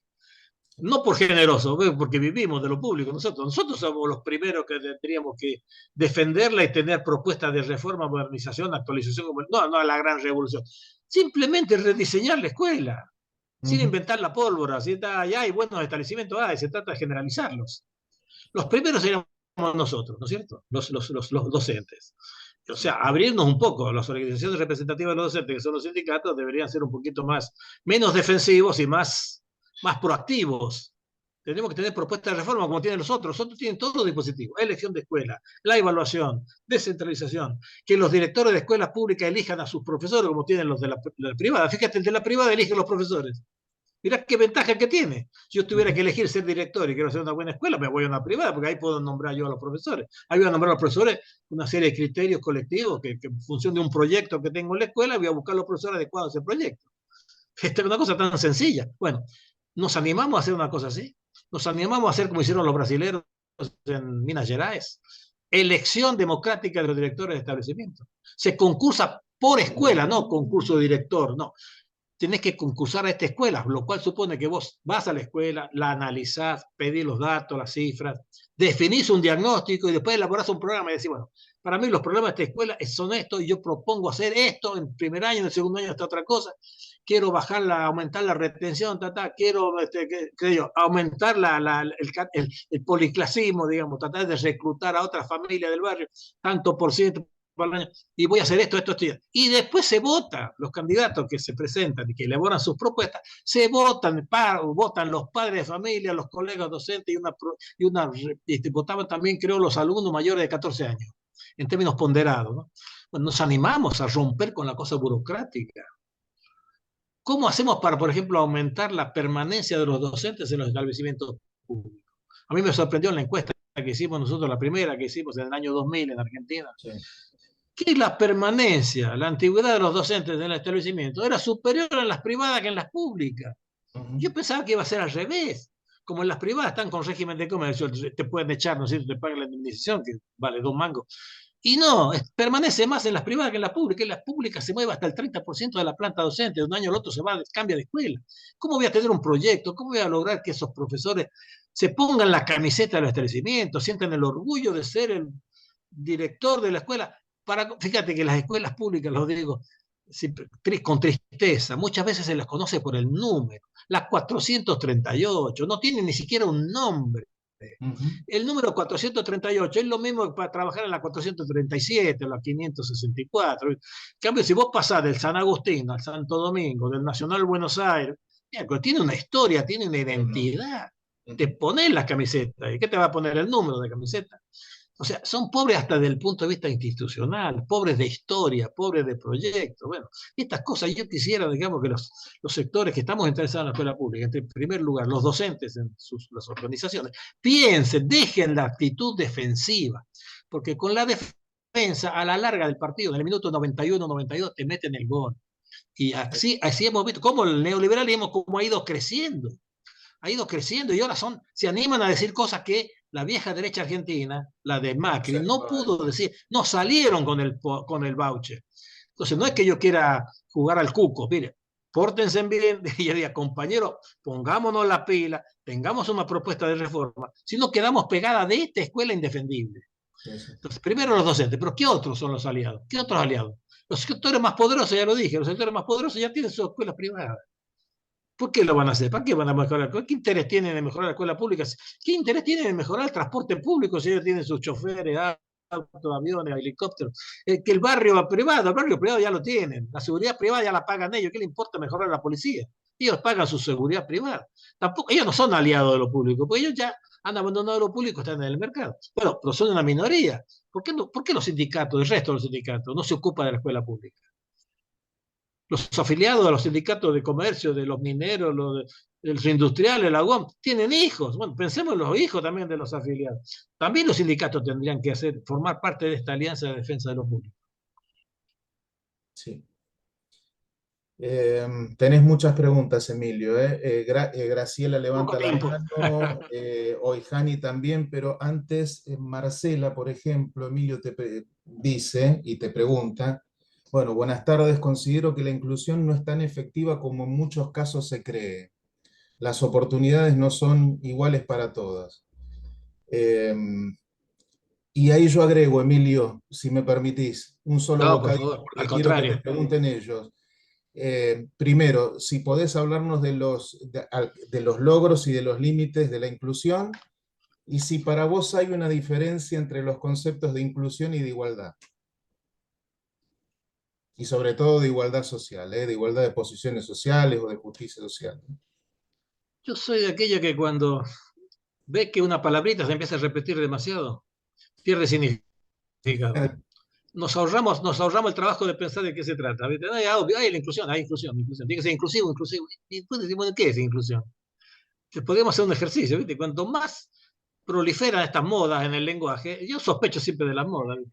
Ahora hay otra moda que es hasta palabras a veces inocentes, ¿no? Porque desde hace un tiempo, creo que del anterior ministro, empezaron con transitar. Hay que transitar, transitar. El verbo transitar, ¿viste? Como, pucha, digo, no hay sinónimos. Ahora tenemos la teoría del tránsito en la escuela. Transitó, transitó. ¿Qué pucha, parala con el tránsito? ¿Viste? Se cosifican a veces los verbos, las palabras, la inclusión.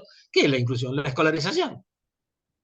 Sí, la escolarización ya tenemos incluido al 97%, ya te lo dije, las estadísticas muestran que los chicos están, el 97% de los niños y adolescentes están es la institución más incluyente en este sentido, literal, lato, que existe en la sociedad. Porque el 97% está incluido en la escuela, cuando está excluido, estos porcentajes de estos chicos, 60%, están debajo de la línea de pobreza, no comen bien, están excluidos del alimento, de la seguridad, del afecto, porque muchos de ellos ni siquiera tienen una contención emotiva, viven con una abuela, viven con un tío, están en la calle, no tienen un papá, una mamá, alguien que te quiera, ¿viste? Están excluidos de la seguridad, están excluidos del medio ambiente sano, están excluidos de un montón de cosas, de la salud, y sin embargo están incluidos en la escuela. Desde ese punto de vista, la escuela es lo más incluyente que tenemos, ¿viste? La escuela, pero ojo, la escuela es una fantasía, porque en la escuela metemos a esas escuelas de élite, metemos a las escuelas de las clases medias altas, metemos hasta las escuelas populares, que te digo que son salones parroquiales, bueno, con maestros no graduados, en fin, etcétera, etcétera. Pero es incluyente. Entonces yo creo que hay que poner el tema del conocimiento en el centro de la agenda de la política también. Si tiene un sentido la escolarización y la inclusión, ir a la escuela, si tiene un sentido obtener diplomas y certificados, es porque detrás de esos diplomas y certificados hay conocimiento, hay capacidad, hay competencias, pero no la teoría, otra teoría, la moda de las competencias, ¿verdad? Destrezas, habilidades, usemos sinónimos. Parece que fue un invento la competencia, pero a los que creen que lo de las competencias es la novedad, les digo, no, es lo más viejo que hay.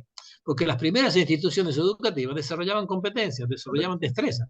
Enseñar a guerrear, ¿no es cierto? Para los militares, la escuela para manejar la espada, manejar, ¿viste?, el caballo. No era teoría del caballo y concepto, no, era hacer cosas. Destrezas eran. O la destreza oratoria en el caso de la iglesia. O sea, después vino la teoría, los conceptos, la filosofía, después se incorpora como material de enseñanza, pero lo primero que se enseñaba era destreza. Así que bueno, lo que importa entonces son los conocimientos. El capital cultural, cuando hablamos de capital cultural, no hablamos de los títulos, hablamos de lo que está detrás de los títulos, que muchas veces no está. Exacto. Este es uno de los síntomas del problema de la escuela contemporánea. Es que hay una distancia muy grande ahora entre los títulos y las capacidades, o las habilidades, conocimientos, destrezas y competencias que tienen los poseedores de los títulos. Pero está en la fantasía que la sociedad demanda diplomas y títulos, porque cree que el diploma tiene algo mágico.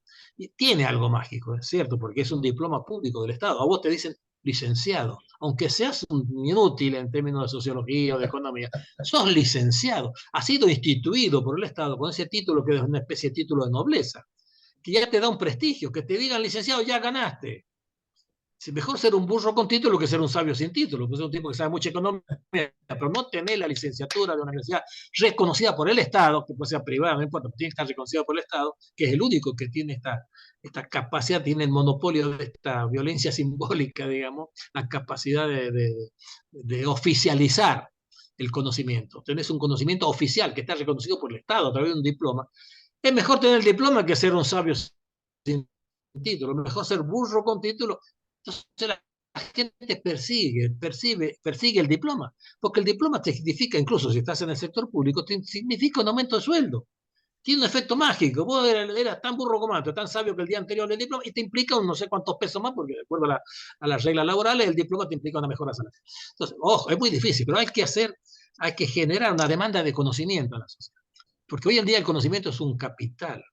Y como abundan los títulos, el empleador, entre comillas, la sociedad, no se va a confiar en el título. Yo como pequeño empleador que he sido en la UNESCO, como director de investigaciones, de proyectos de investigación, he tenido que contratar jóvenes profesionales de las ciencias humanas.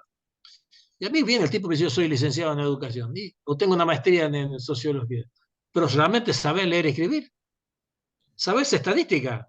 A mí me interesa, porque hay un montón de títulos, hay un montón de licenciados en educación, sociología, antropología, pero son pocos los que saben estadística y los que saben leer y escribir, o sea, tienen algo en la cabeza que puede expresar en forma escrita a través de un informe el resultado de una investigación.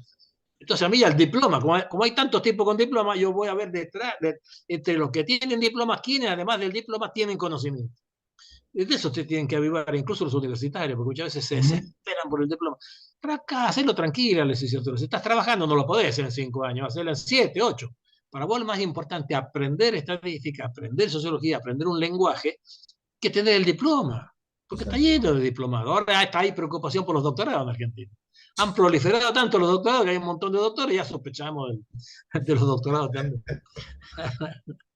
Bueno.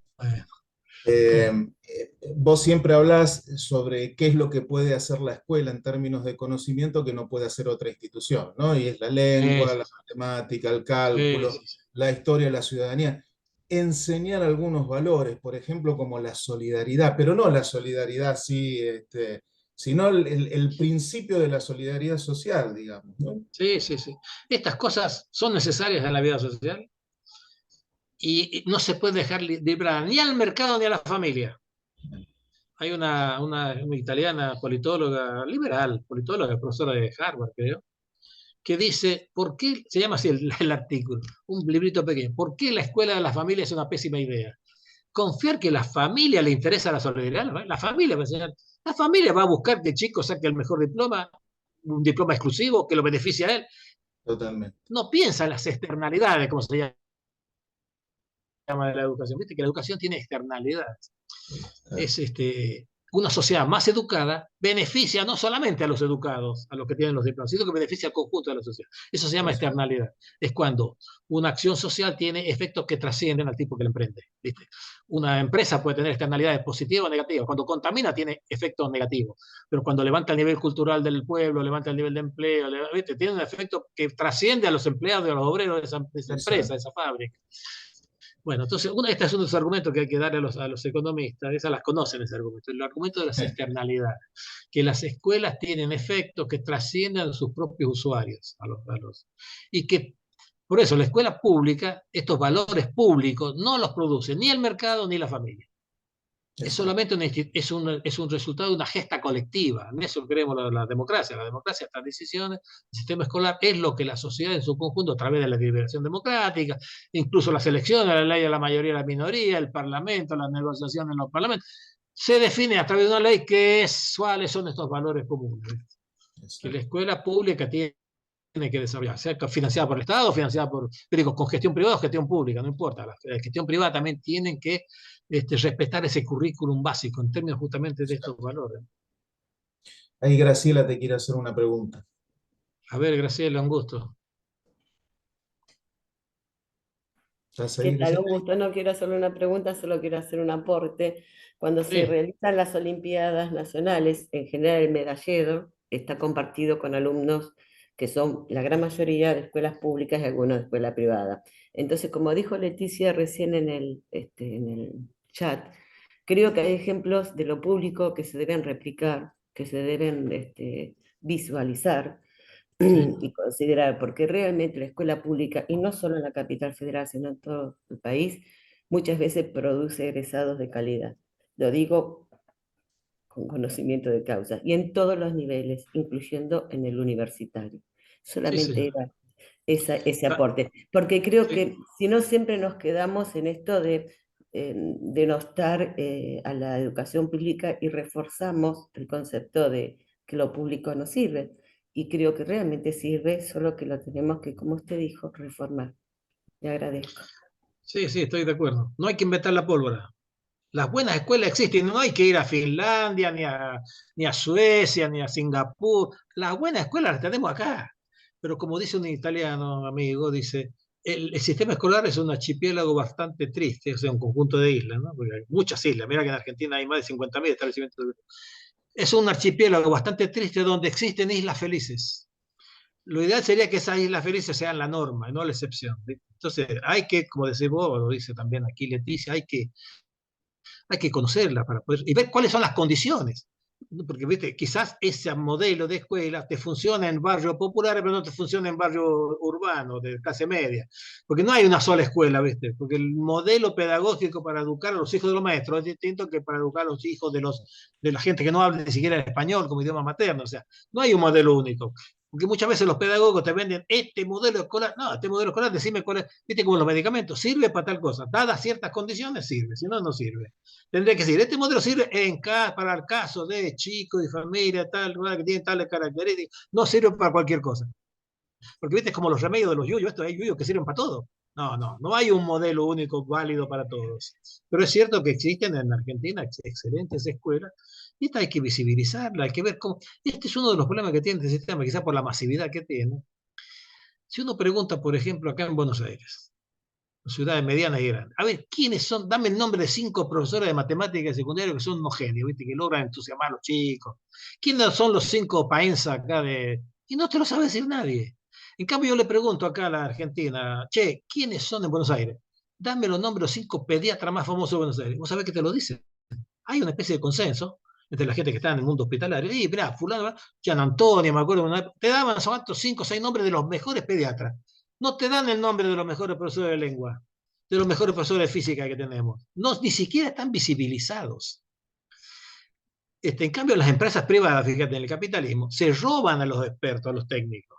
Se los roban cuando hay un tipo que se destaca en un lugar, inmediatamente lo buscan, se lo traen tratan de sacárselo, comprarlo, como los jugadores de fútbol, ¿viste?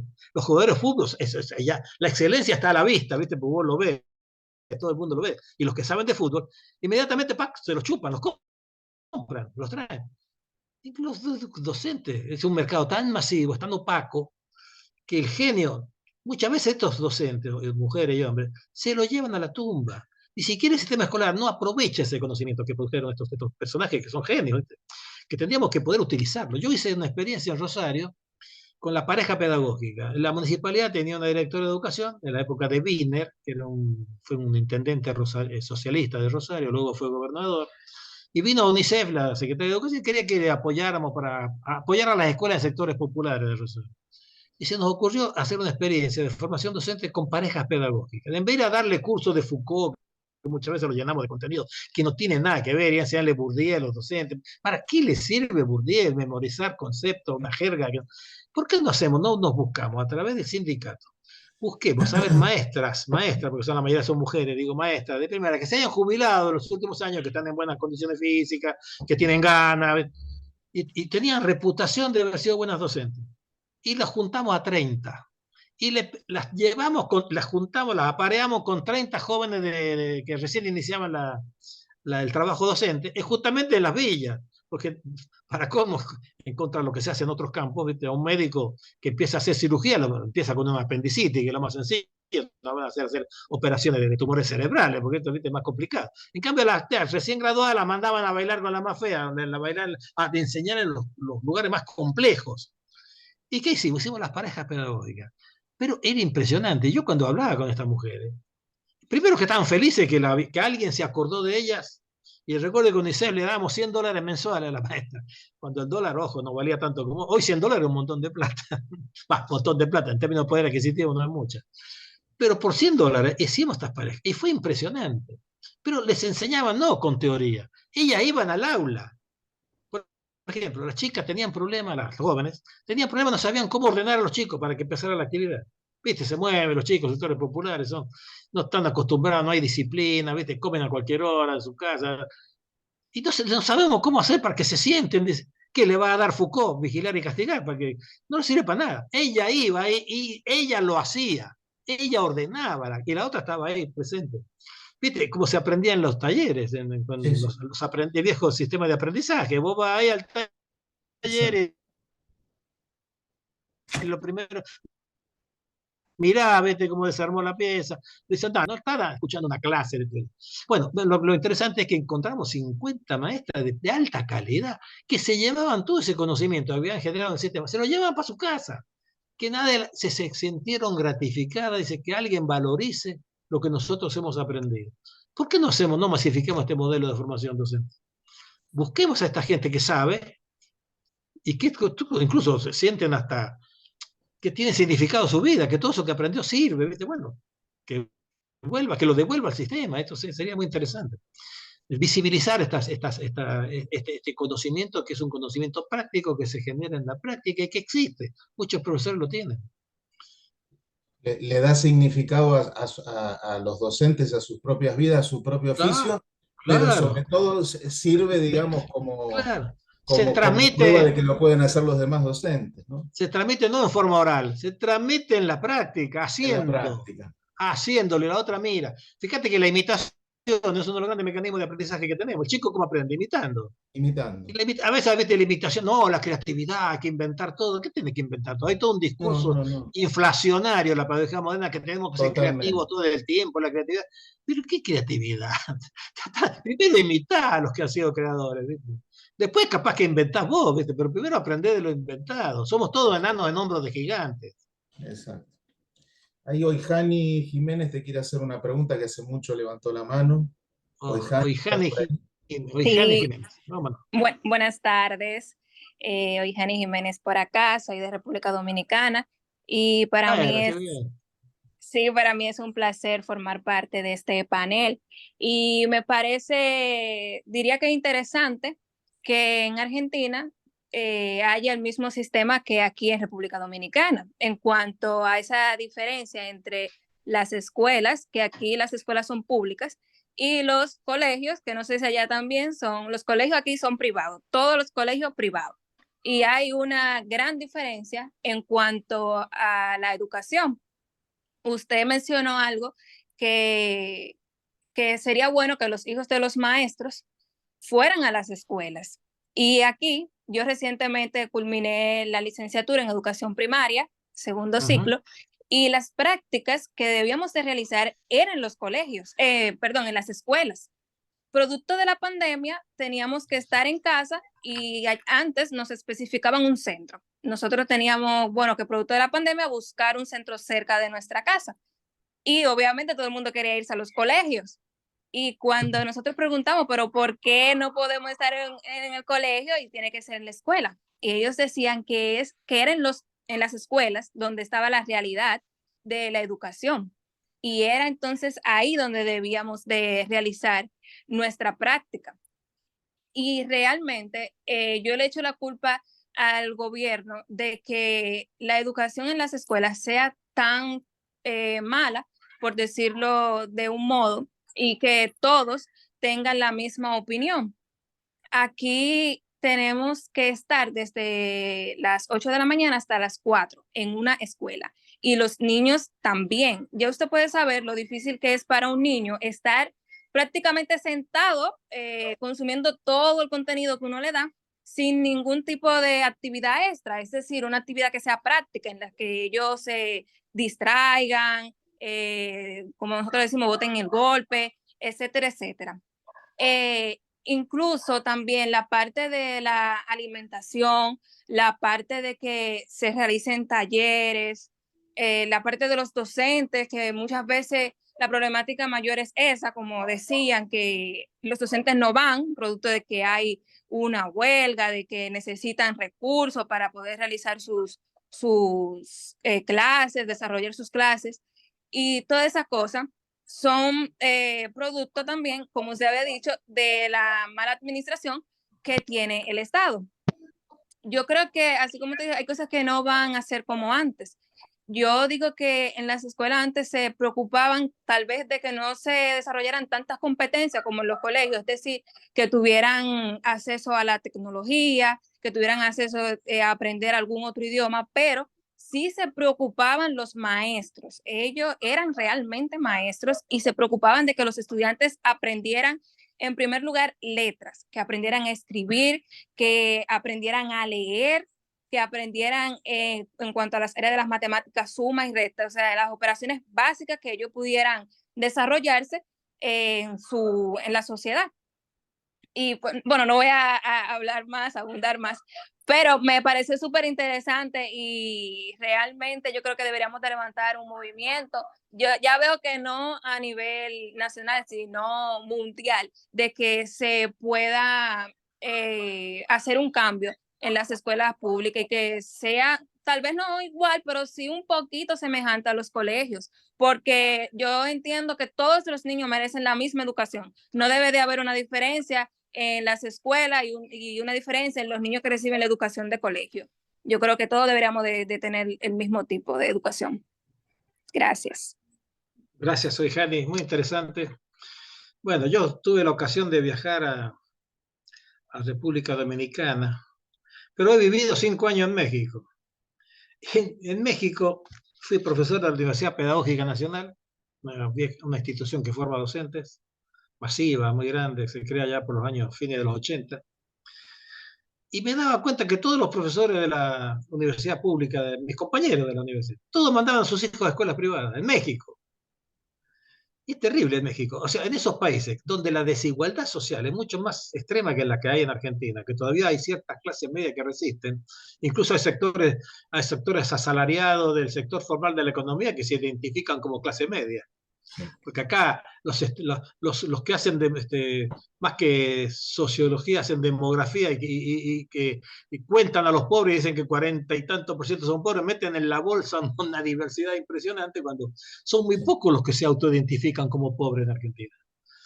A mí me tocó hacer encuestas, entrevistas en Villa Miseria, comenzamos por la calle principal de adelante, por la parte de adelante de la villa, y le decíamos, estamos haciendo un estudio sobre pobreza. Ah, sobre pobres, no, el pobre están ahí al fondo, me decían. Los pobres estaban allá al fondo de la villa donde había un pantano, viste, que vivían en las peores. Ellos no se identificaban como pobres. Yo, desde el punto de vista de una mirada de pequeño burgués intelectual urbano, para mí eran pobres los tipos de unas casillas ahí. No, pero los pobres están atrás, me decían. Bueno, pero digo, en los países estos donde las diferencias son muy marcadas, en México era impresionante. Yo mandé a mis hijos a la escuela privada en México. No se le ocurría a nadie mandar a sus hijos a escuelas públicas. Es que incluso recién ahora, porque el crecimiento de la urbe de México fue de tal magnitud que ya no iban ni siquiera al transporte público los sectores medios. Ningún profesor de la universidad donde yo trabajaba usaba el metro o el colectivo, los peceros que le llamaban en aquella época, esos taxis colectivos. Todos íbamos en auto, nos movíamos con automóviles en México. Por eso fue el desastre que es urbano México. Y cuando llego a la Argentina me encuentro gente con tapado de piel que se subía al subte, o al ómnibus, o al 152, ¿viste? Gente, artistas, te conocía, profesores universitarios. Vamos, yo sigo andando en metro, en subte. Eso en México no existe. O sea, son sociedades donde la desigualdad social, la concentración del ingreso es tal, que son dos mundos aparte. Fíjate qué curioso que decía hoy Jani, hasta tienen otro nombre. Se llaman colegios los privados, los otros son escuelas, de eso no es intrascendente que tengan otro nombre. Aquí por lo menos se siguen llamando escuelas. Acá los colegios son secundarios, las escuelas son las primarias, pero hay escuelas privadas, escuelas de ricos, escuelas de pobres. En los colegios súper exclusivos son colegios. Fíjense cómo en esos países hasta el nombre mismo, son mundos aparte. Hay una segmentación social, no hay un continuum. No es que hay algunos que tienen poco, otros tienen un poquito más y otros tienen mucho. No, hay un corte. La diferencia de cantidad se transforma en diferencia de calidad. Es así. Es como los terremotos. Dicen, no, pero hay diferencia de cantidad. ¿Cómo se llama? Lo miden, ¿no? De la escala Mercalli. No, llega un punto que el terremoto cuando se cae todo. Cuando hay un movimiento así, no es que es una diferencia cuantitativa, es una diferencia cualitativa entre un terremoto y un temblor. No es solamente más grados de movimiento, ¿se entiende? O sea, entonces hay una estructura social totalmente segmentada en esos países. Es terrible, es terrible. Para mí fue un choque. Y sentía hasta una contradicción ideológica yo. ¿Cómo puede ser que yo, que soy partidario de lo público, me considero un hombre progresista de izquierda, tengo que mandar a mis hijos a las escuelas privadas? Esto está pasando en muchos sectores del Gran Buenos Aires, de la ciudad de Buenos Aires. Todas mis amigas, amigos, que son todos progresistas, militantes, ceteristas, pero sus hijos en la privada. En México hubo una experiencia muy interesante, un acto, se cumplía el aniversario de una institución que en México es muy famosa, que se llama el CONAFE, Consejo Nacional de Fomento Educativo, que es una especie de Ministerio de Educación para las poblaciones aisladas. Ahí le ofrecen una modalidad educativa de primaria y secundaria por televisión o primaria con un instructor comunitario. Bueno, se cumplía un 25 aniversario del CONAFE, el auditorio de un viejo colegio de la época liberal oligárquica mexicana estaba repleto de funcionarios, todos eran funcionarios. Yo estaba un tipo, un ingeniero chileno que luego fue ministro de Educación, Schiffelbein, experto en estadística, economista, experto en estadística, y se le ocurrió hacer una encuesta ahí, rápida, y saber cuántos de ustedes mandan a sus hijos a escuelas privadas, a escuelas públicas.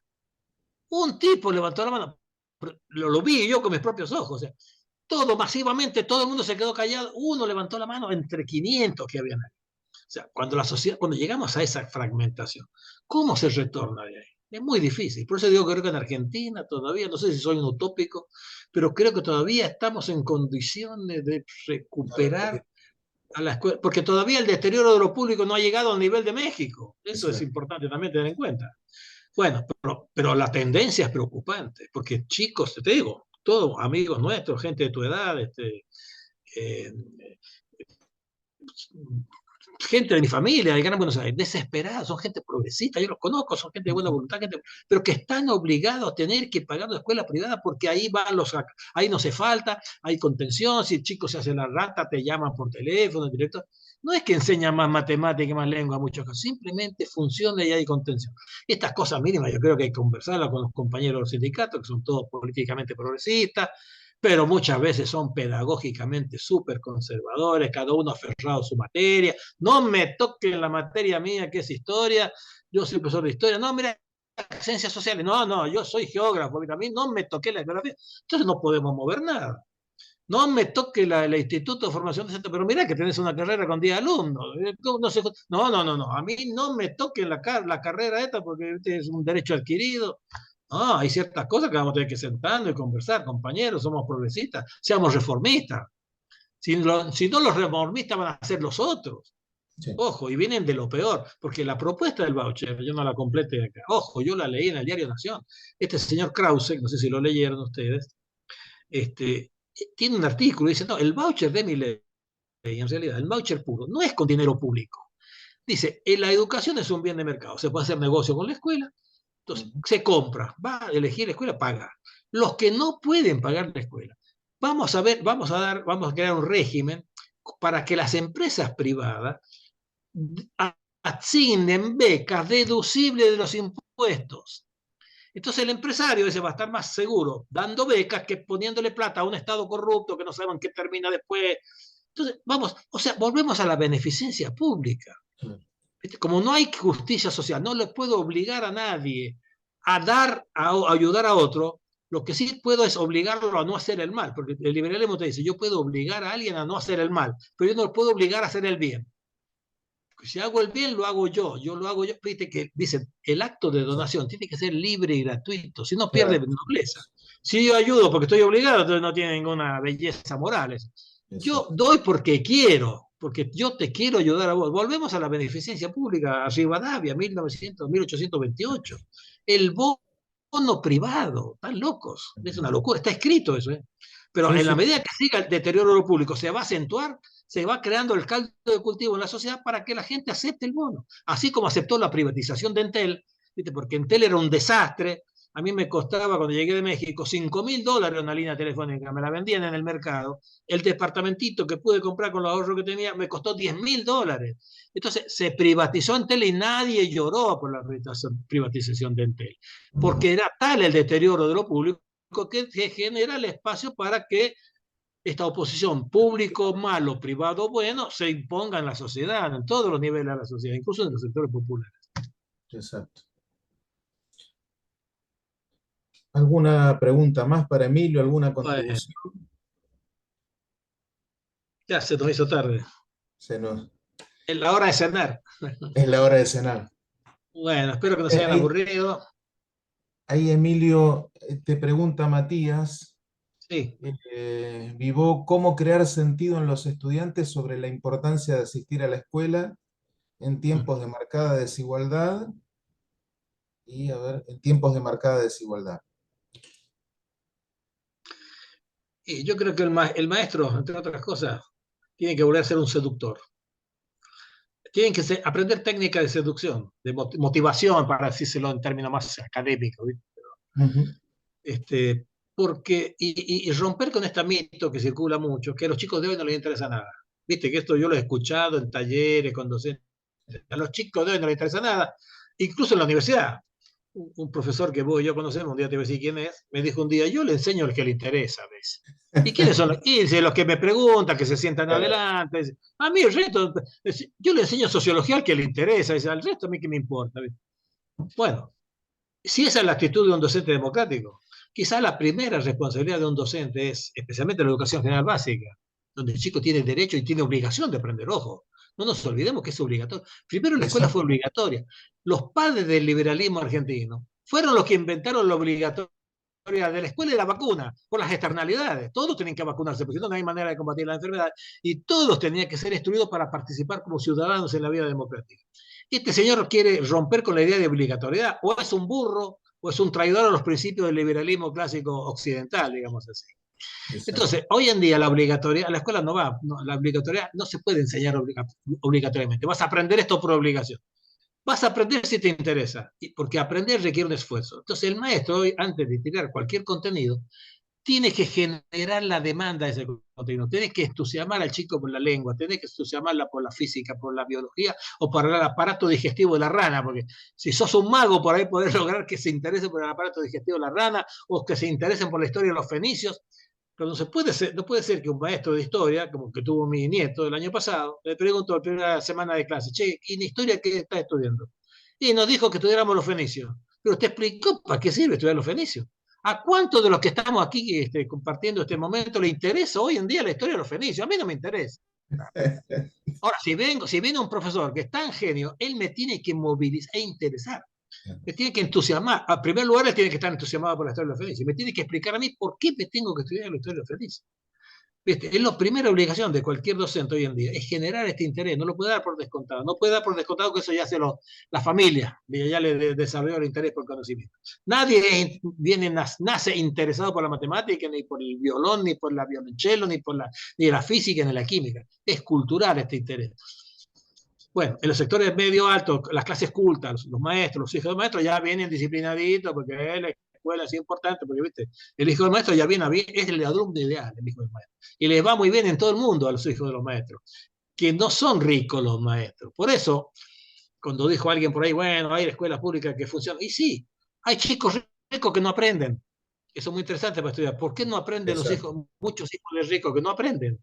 Que les va mal en la escuela. Y hay chicos pobres que les va bien. Entonces hay que ver cuáles son esas condiciones. ¿Por qué a algunos chicos les va bien y a otros ¿Por qué a los chicos ricos no aprenden? Como decía, los chicos ricos que tienen tristeza, decía Menem, seguro. Los chicos ricos que tienen tristeza porque repiten, porque no les interesa el conocimiento.